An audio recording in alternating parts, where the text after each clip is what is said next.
गेल्या काही दिवसांपासून कोल्हापूरकर महादेवी हत्तीणीसाठी आक्रमक झालेले आहेत आणि त्याच महादेवी हत्तीणी संदर्भात एक मोठी अपडेट समोर आली आहे। महादेवी हत्तीणीला कोल्हापुरात परत आणण्याबाबत आता हालचाली सुरू झाल्यात। महादेवी हत्तीणीचा नांदणीच्या मठात परतण्याचा मार्ग मोकळा झालाय, कारण महादेवीला नांदणीत पाठवण्यासाठी वनतारा सकारात्मक आहे।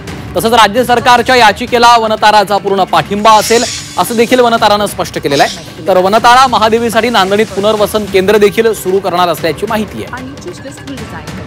तर आपलं स्पष्टीकरण देताना वनतारानं नेमकं काय म्हटलेलं आहे ते देखील पाहूयात ग्राफिक्सच्या माध्यमातून।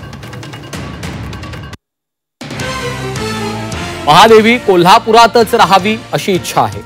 वनताराचा सहभाग हा कोर्टाच्या निर्देशांनुसार कामापुरता होता। महादेवीचं स्थलांतर करण्याची शिफारस केलेली नाहीये। धार्मिक प्रथा आणि भावनांमध्ये हस्तक्षेपाचा आमचा हेतू नाही। राज्य सरकारच्या याचिकेला आमचा पूर्ण पाठिंबा आहे। नांदणी परिसरात पुनर्वसन केंद्र सुरू करू असं देखील वनतारानं म्हटलंय। नांदणी मठास सर्व सहकार्य करण्याची आमची भूमिका आहे। कोल्हापूरकरांना त्रास होत असेल तर आम्ही खेद व्यक्त करतो। अजाणतेपणे दुखावले असतील तर तुमची क्षमा मागतो असं देखील वनतारानं म्हटलंय। प्रेमापोटी एक दिलानं महादेवीसाठी आपण काम करू असं आवाहन देखील वनताराच्या वतीनं करण्यात आलेलं आहे।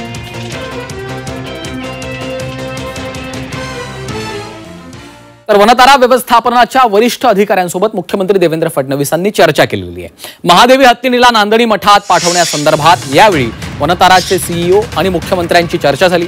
राज्य सरकारच्या याचिकेमध्ये वनतारा सहभागी होणार असल्याची माहिती मुख्यमंत्री देवेंद्र फडणवीसांनी दिली आहे।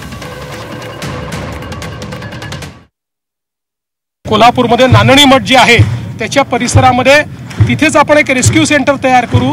हाय पॉवर कमिटीने ज्या प्रकारचे निर्देश दिले आहेत त्या निर्देशानुरूप सर्व प्रकारच्या सोयी तिथेच करू आणि तिथेच तो हत्ती आपण आणू अशी आम्ही मागणी करतो आणि तुम्ही त्याला समर्थन द्या।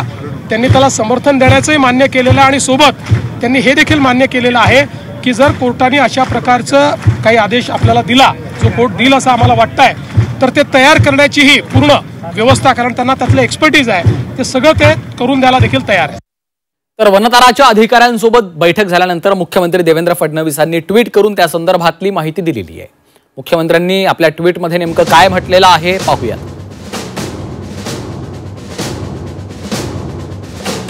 वनतारा व्यवस्थापनाच्या वरिष्ठ अधिकाऱ्यांसोबत बैठक झालेली आहे।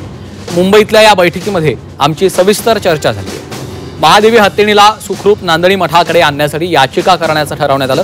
त्या याचिकेमध्ये सहभागी होण्याचा निर्णय वनतारानं घेतला असल्याचं देखील मुख्यमंत्र्यांनी सांगितलेलं आहे। तर या चर्चेदरम्यान वनतारानं सर्वोच्च न्यायालयाच्या निर्णयाचं पालन केलं।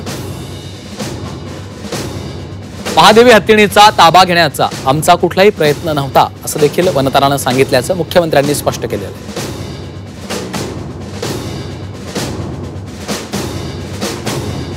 कोल्हापूर जिल्ह्यातील नांदणी मठाजवळ वन विभागानं निवडलेल्या जागेवर महादेवी हत्तीणीसाठी पुनर्वसन केंद्र उभारायला राज्य सरकारला सर्वतोपरी मदत करायची तयारी वनतारानं दर्शवलेली आहे। विविध समाजांच्या धार्मिक भावनांचा आम्ही सन्मानच करतो असं देखील त्यांनी सांगितलं।